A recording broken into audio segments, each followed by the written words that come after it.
the top of the Empire State Building. Z100, New York. I don't even know where to begin, dude. I mean, this has been such the most amazing journey for you. Pan the camera to my girl Halsey in the studio. Let's give a round of applause too, ladies and gentlemen. Gosh, to watch a friend thrive has been one of the dopest things ever.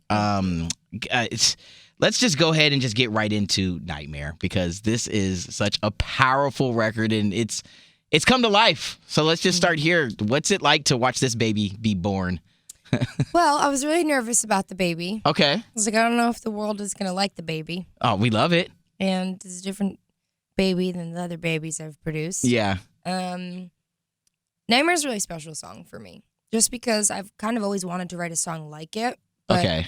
I think I really had to kind of earn the ability to say something like that. Wow, that's interesting to hear. Yeah. Yeah, so it's like, it's been years for me of like activism, the Women's March speech, like charitable donations, like partnering and aligning myself with, a lot of certain these important causes. Absolutely. Hell yeah. And so, I really wanted to be in a position where when I said something like this, it came from a place where people were like, yeah, we believe her. For sure. You know what I mean? Yeah, yeah. It's not so much about like the credit or anything like that. It's more like I want people to believe it, and to feel like they can trust it.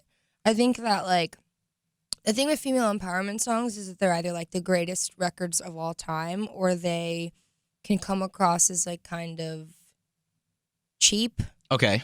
like Just doing it for the sake of doing it, and people kind of, they latch onto it for the exact wrong reason, thinking Yeah. she's just doing this because it's a part It's of a popular wave. right now. Yeah, you know Yeah, what I'm that saying? It's kind like of the thing. cool thing to do. Yeah, and so even though that, like, I don't know, I waited a long time to feel like I could put this song out and people would like really embrace it. And it obviously just so happened that it coincided with what was a really difficult time for, what is a really difficult time for a lot of women in America right now. A lot of people in America right now. I shouldn't just say women, because, reproductive For health sure. is everyone's issue. But obviously the tension and the confusion and the anger was like really palpable amongst my fans and my listeners. And I do this. I've been doing this live show for 5 years. Yeah. And you've seen it a bunch of times. A bunch of times. And you probably are the best person to kind of like co-sign me when I say like, I definitely have a lot of like super glittery, like relatable, emotional records on the radio that I love. Yeah. But I've also got albums packed with these like really dark, aggressive B-sides. For sure. You know what I mean? I can't agree. I can't agree anymore. It's part of the reason why I was so adamant to make sure that I bared witness to the Badlands part of at Webster Hall. I mean, I love that is a part of who you are, and having the opportunity to reshare those stories on stage with the crowd was something that that I felt was important to see again, because I know that is a big part of who you are. It was important to do. Yeah. Getting to play that album in full the way that I like intended for it to be heard, in front of fans who've been there since the beginning, or fans who didn't get the opportunity to see it in the beginning, and just like to feel everyone's energy. It kind of was like, I was already obviously about to put out Nightmare a couple days later, but all it did was reinforce my decision. And it was like, you're making the right choice by putting out this song. You made the rightest choice, dude. I mean, it's like, it was so cool to really see you, I don't know, to release that beast again, and just to be yourself on stage, and to share that part of who you are to a new audience, to some fans who maybe became Halsey fans, after. When I was already doing like arenas. And exactly. I want to talk about the I guess the very importance of this number 17. We had an awesome conversation off the mic about how this number means and why this number means so much to you. 17 has always been like my special number. Yeah. It was like, I have it tattooed on my hand. It's always just kind of like appeared in weird places during times of like need, or like, it's just like one of those things where if I'm like, I'm looking for a sign, and then like I It's see the there. number 17 and I'm like, okay, cool. Yeah. And that kind of helps me like navigate through everything. And maybe it's total BS, but for someone whose life changed very quickly when I was still a teenager, it's nice to have something to kind of believe in a little bit and like look to. Hold on to that. Don't ever lose that. No, I love it. And it was part of my blog name when I was blogging on Tumblr. And I've always used it in our releases. Yep. But the cool thing about it right around now was that we did the Webster Hall shows. We did Badlands in full and Hopeless Fountain Kingdom in full, my first and second album. And we the tickets went on sale at 5:17 p.m. Boom. Which was a hint that that Nightmare was going to be coming out on May 17th. Boom. There it is. The shows, follow along with this, y'all, because this is so dope. The tickets were $17.17. And the shows are on May 8th and 9th, and 8 plus 9 is 17. And 5:17 in military time is 17:17. When you first told us this outside the Z studio, I'm getting those same goosebumps again. Yeah. To know that you have something so strong to believe in. What's it like to maintain that sense of having that for yourself and allowing yourself to go there in times of need, to have that belief, to have that faith, to just whatever it is, whether it's the number 17, whether it's something that you see in the sky or it's someone, a higher power, how important is that for just people to have something to rewind or recoil into and just say, like, it's going to be all right if I have this to believe in?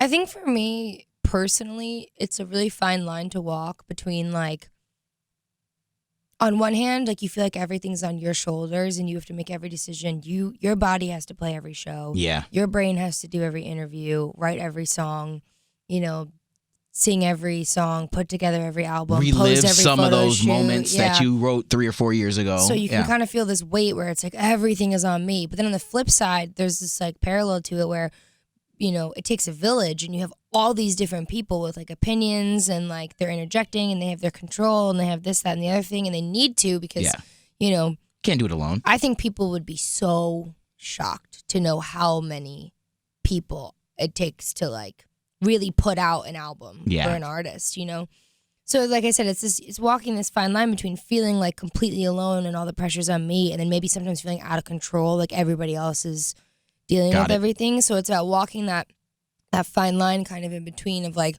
trusting my gut and knowing how much I can take on, but also knowing when it's okay to be like, you don't have to stay up late editing the font on this poster yourself. You can let someone else do it. Go to bed, So that was like a big thing for me. But just having faith and having trust, and like, I think moving into my third album, like, one of the things that I have come to learn, and the advice that I give younger artists too, is like, you are at the mercy of an ever-changing world. Yeah. You know what I mean? Like, people's lives change drastically week by week. The things that are important to them, the things that they value, the things that they're interested in. Part of it's part of it is attention span, but part of it is also like how privileged we are to be in a world where we can evolve so quickly. Yeah. But I always say to them, I'm always like, you don't control anything. Like, keep your head down, do what you believe in, because this world can be fickle. And you never know when, you could wake up and the stars didn't align the right way for some reason, and this album didn't. And the energy could take it in a totally different direction. Just didn't do good. Like, maybe the radio had like 10 other more important songs they wanted to play before yours. Maybe like a bunch of your fans couldn't come to the show because, they all happened to be there could be an airplane strike college. Or something. Yeah, totally. I don't know. The most random stuff. Anything could happen any day. Appreciate what you have right now, but also remember that you are just at the mercy of you're at the mercy of being a vehicle. All you're doing is putting like a message into the world, and that's the only thing you have control over. Ultimately, is what you choose to do with that message. What's so dope is that knowing that belief, and then knowing that the fans who have truly been there with you from day dot, understand that about you, Totally. And they're willing to go and trust and be there to pick you up when you need to lift me up, and vice versa. You're there for them, and to just be that vehicle for everyone is quite amazing. That you continue to do this for us, and I don't know if I've said it. I probably have a billion times. Thank you for just. You always say thank you to me. You always make me so like. Blushy. No. But that's how I feel. I feel lucky to have really amazing people who support me, my fans, obviously everybody, at some of the stations, and like, I just feel lucky that not only do I get to put out this song to a fan base that really like embraces it, but also that I get to put out this song to an industry that like trusts me and is like, cool, like, we know that if she's saying this, like, we should back it. It's bringing this conversation full circle. Yeah. You've earned the trust. Yeah. And that's like the dopest thing ever to know that is coming from someone who has never wavered and who has been who she is. Before I get you out of here, I have something special to my left here, Halsey. Oh, no. No, I mean, listen, this is something that's really, I believe that you're going to vibe with this. Okay. I got this notebook when I was in Italy a couple of years back. Found it and one of those little random dude, I love this, and I couldn't find the proper use for this until a little while ago, and I want to call it my notes book. And in here I have actually had the opportunity to have some amazing friends of mine now write down lyrics, their favorite notes that they have either written themselves or it's just song lyrics that maybe resonate with you in a way that are, I don't know, just some of those mantras that you might live by. And I just wanted to know, just briefly, if you would jot down some of your favorite, I mean, whether it's your own or someone else's, just those lyrics that just really mean so much to you in a quick story about it. And I think I have the green little thing there for you for it to be the little marker there for you. Ooh. Yeah, so what are one of those either song lyrics that you have either put to paper or that you hear in your heart that really make you smile or cry? Can I do 2 different songs? For sure, whatever your heart desires, yo. Oh, look at that. I mean, and who knows, that might end up as a tattoo. As most artists have taken these lyrics and really, I don't know, permanently put them on their body. So, what's the song and what are those lyrics? So I'm gonna do 2 of them. One of them is a really old, song off my first album, and it's from a song called "Control." Okay. And it's kind of this like little mantra that I used to that I wrote down one day, and I would kind of look to it when I needed the reassurance, and then I ended up putting it in the song for the fans. And it's, I'm bigger than my body, I'm colder than this home, I'm meaner than my demons, and I'm bigger than these bones. And it's just kind of like something that really helped me, especially in times where I was struggling with my mental health, you know what I mean, where it kind of felt like the weight I was under, the pressure that I was under was bigger than me, For sure. And this was kind of a reminder to myself that I'm bigger than whatever struggles or demons I'm facing in the moment. Yeah. And then I think maybe for the second song, oh gosh. I mean, that right there is mine. I mean, I love that because to know that those were words that you wrote down years ago and you continue to live by that. I was 18 years old. Oh my God, you were a baby. I was left America for the first time. I went to London to write. And I was in this weird cold studio up in this loft somewhere. And I had just been to Wales. Uh-huh. And I had I was so alone. I was really young, so and I was really poor. Yeah. So I was traveling by myself, and I didn't have a whole team and everyone with me. And I was 18 years old, across the world for the first time, in this cold, weird room. And I have people calling me back home from the States, being like, "All right, cool. So you're gonna finish your album, right? You're gonna finish this album up." Yeah. And all of a sudden, the most pressure I've ever encountered in my entire life weighed upon me. For sure. And I'm looking around this room, literally looking in the mirror, thinking to myself, "What are you doing? You're an imposter. You're just a kid. You can't write an album. You can't go to London by yourself. You're an imposter."